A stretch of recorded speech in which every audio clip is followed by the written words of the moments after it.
Hey guys, అందరు ఎలా ఉన్నారు? సో ఈరోజు వచ్చేసరికి మనం మామిడికాయ పప్పు చేద్దాము. సో దీనికి మనం పప్పు ఎంత అయితే వేస్తామో దానికి డబల్ క్వాంటిటీ వాటర్ అయితే వేయాలి. సో సమ్మర్ వచ్చేసింది, మ్యాంగో సీజన్ కూడా వచ్చింది. సో మనందరికీ తెలుసు కదా, సమ్మర్లో మాత్రమే మ్యాంగోస్ దొరుకుతాయి. వీటి రోజుల్లో చాలా తక్కువ దొరుకుతాయి. మనం తీసుకున్న పప్పు క్వాంటిటీకి నేను తీసుకున్న మామిడికాయ అయితే చాలా పులుపుగా ఉంది. ఒక కాయ అయితే నేను సరిపోయిద్దని అనుకుంటున్నాను. మనకి మామిడికాయ పప్పు ఎప్పుడు చేసినా సరే దాంట్లో ఉన్న జీడి ఏదైతే ఉందో దాన్ని తీసేయాలన్నమాట మనం. ఇప్పుడు మనం చేసే క్వాంటిటీ ఏదైతే ఉందో ఇది వచ్చేసరికి నలుగురికి సరిపోతుంది కరెక్ట్గా.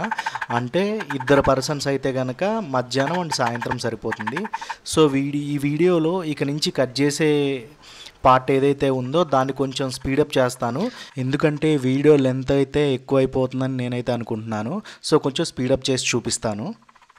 ఈ నెక్స్ట్ మనం ఏం చేయాలి అంటే మామిడికాయని చిన్న చిన్నగా ముక్కలుగా కట్ చేసుకోవాలి. కొంతమంది కొంచెం పెద్ద పీసెస్గా వేస్తారు, బట్ చిన్న పీసెస్గా వేస్తే మంచిగా ఉంటుంది అని నా ఉద్దేశం అనమాట. సో నాకు కుకింగ్ అనేది కూడా బాగానే వచ్చు. మనకున్న 64 కళల్లో ఇదొక కళ అనమాట. సో టమాటాలు అయితే 2 టమాటాలు సరిపోతాయి, ఈ మీడియం టమాటాలు అనమాట. మీరు టమాటా సైజ్ బట్టి చెక్ చేసుకోండి. మీడియంగా ఉంటే 2 టమాటాలు సరిపోతాయి, కొంచెం చిన్నవి అయితే కనుక 3 లేదా 4 వాడవచ్చు అనమాట. సో ఇలా టమాటాలు చిన్న చిన్నగా కట్ చేసుకొని వేసుకుంటే బాగుంటుందన్నమాట. ఎందుకంటే పప్పులో తొందరగా మెదుగుతాయి. కొంతమందికి పెద్ద వేసుకోవడం ఇష్టం, కొంతమందికి చిన్న వేసుకోవడం ఇష్టం. చిన్న వేసుకుంటే తొందరగా మెదుగుతాయి. పసుపు 2 టేబుల్ స్పూన్లు అయితే సరిపోతుంది. ఎక్కువ తిన్నా కానీ వేడైతే వస్తుందన్నమాట పసుపు. సో నెక్స్ట్ వచ్చేసరికి ఉప్పు మాత్రం వేయకండి ఇందులో. ఎందుకు అంటే పప్పు ఎప్పుడైనా సరే ఉడికిచ్చేటప్పుడు ఉప్పు వేస్తే తొందరగా ఉడకదు. సో నెక్స్ట్ నేను వచ్చేసరికి 3 మిర్చి తీసుకున్నాను. ఇవి మంట ఎక్కువగా ఉన్నాయని అనిపిస్తుంది. సో 3 మిర్చి మాత్రమే తీసుకున్నాను అనమాట. నెక్స్ట్ వచ్చేసరికి కారం. కొంతమంది కారం లేకుండా కూడా వండుతారు, అది కూడా బాగుంటుంది, ఇది కూడా బాగుంటుంది.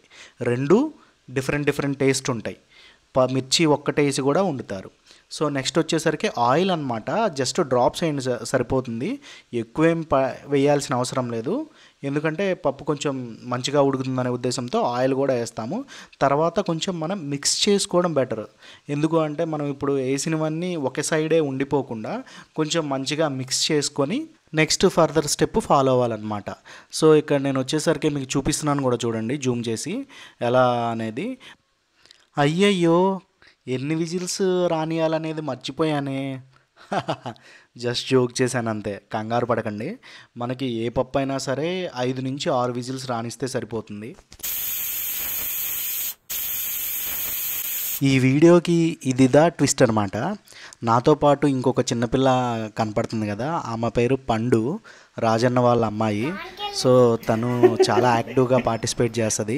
సో తనతో జస్ట్ అలా జోక్గా తీపిచ్చాను, బట్ బ్యాక్ ఎండ్ అయితే మనమే ఉన్నాము, మీరు కంగారం పడద్దు. మామిడికాయ పప్పు బాగా మెదిగిన తర్వాత తాలింపు అయితే వేసుకోవాలి. ఇక తాలింపు గురించి మనం ప్రత్యేకంగా చెప్పాల్సిన అవసరం లేదు. ఏ వంట వచ్చినా రాపోయినా కానీ పోపు అయితే అందరికీ వస్తుంది, పోపు ఎలా పెట్టాలనేది. సో ఈ మామిడికాయ పప్పు అనేది చాలా సింపుల్గా చాలా టేస్టీగా ఉంది. రివ్యూస్ కూడా విందాం ఒకసారి. హే గాయ్స్, ఇవాళ అయితే మా మామయ్య పప్పు ఉన్నాడు, టేస్ట్ చేయాలి.